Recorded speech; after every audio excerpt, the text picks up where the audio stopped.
Yoram anak Ahab menjadi raja di Samaria atas Israel dalam tahun ke-18 zaman Yosafat, Raja Yehuda, dan ia memerintah 12 tahun lamanya.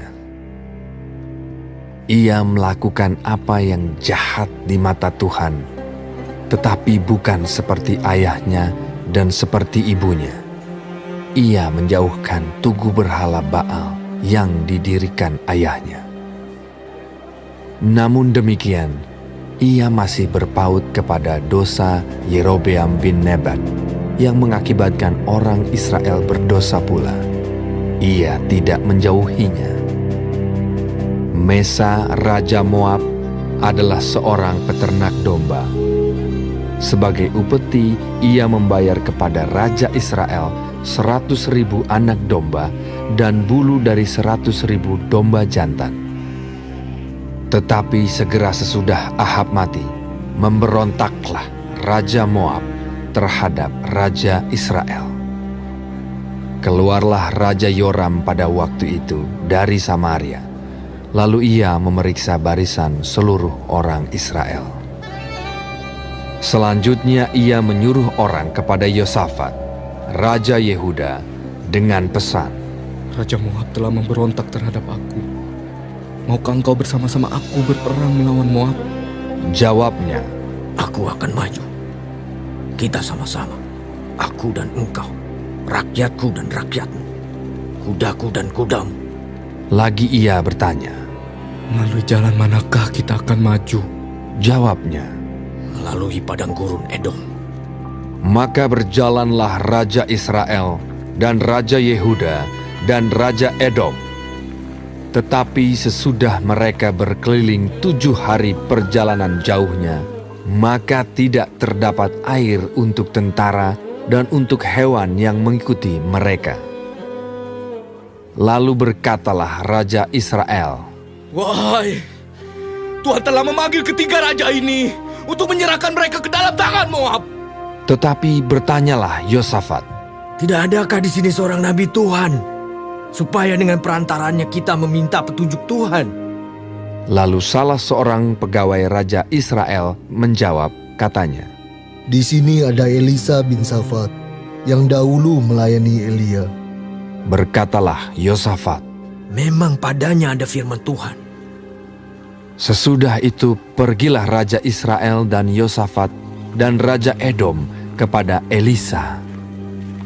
Tetapi berkatalah Elisa kepada Raja Israel, Apakah urusanku dengan engkau? Pergilah kepada para nabi ayahmu dan kepada para nabi ibumu. Jawab Raja Israel kepadanya, Jangan begitu, sebab Tuhan memanggil ketiga raja ini untuk menyerahkan mereka ke dalam tangan orang Moab.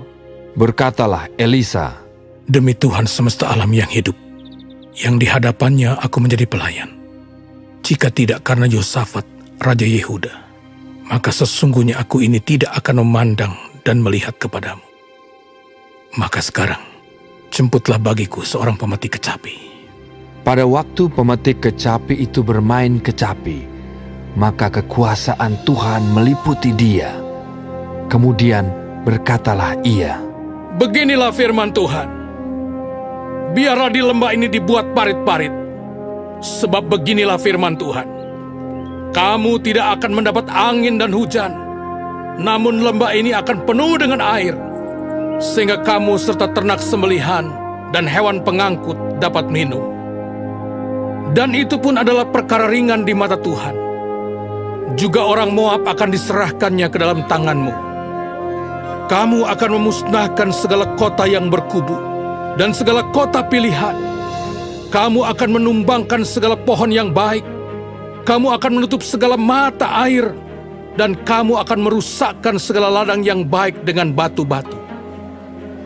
keesokan harinya ketika orang mempersembahkan korban, datanglah dengan tiba-tiba air dari arah Edom, lalu penuhlah negeri itu dengan air. Ketika didengar seluruh orang Moab bahwa ketiga raja itu telah maju memerangi mereka, maka dikerahkanlah semua orang yang masih sanggup menyandang pedang, bahkan orang-orang yang lebih tua juga. Kemudian mereka ditempatkan di tepi perbatasan.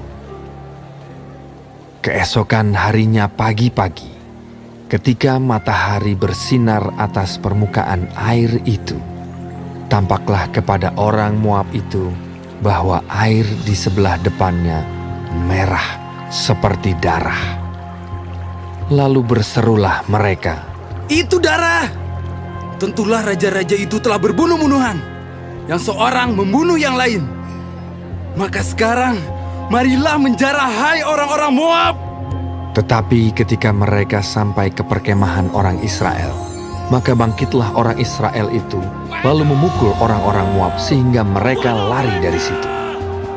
Dan makin jauhlah mereka menerobos ke dalam Moab, sambil menewaskan orang-orang Moab itu.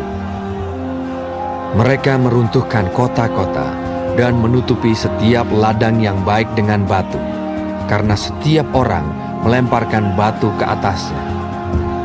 Mereka menutup segala mata air dan menumbangkan segala pohon yang baik, sampai hanya Kir Hareset saja yang ditinggalkan. Tetapi kota ini ditembaki oleh orang-orang pengumban dari segala penjuru.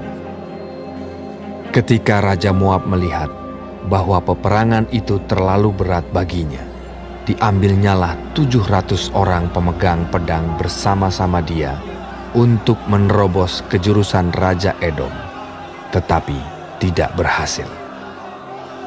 Kemudian ia mengambil anaknya yang sulung, yang akan menjadi raja menggantikan dia, lalu mempersembahkannya sebagai korban bakaran di atas pagar tembok.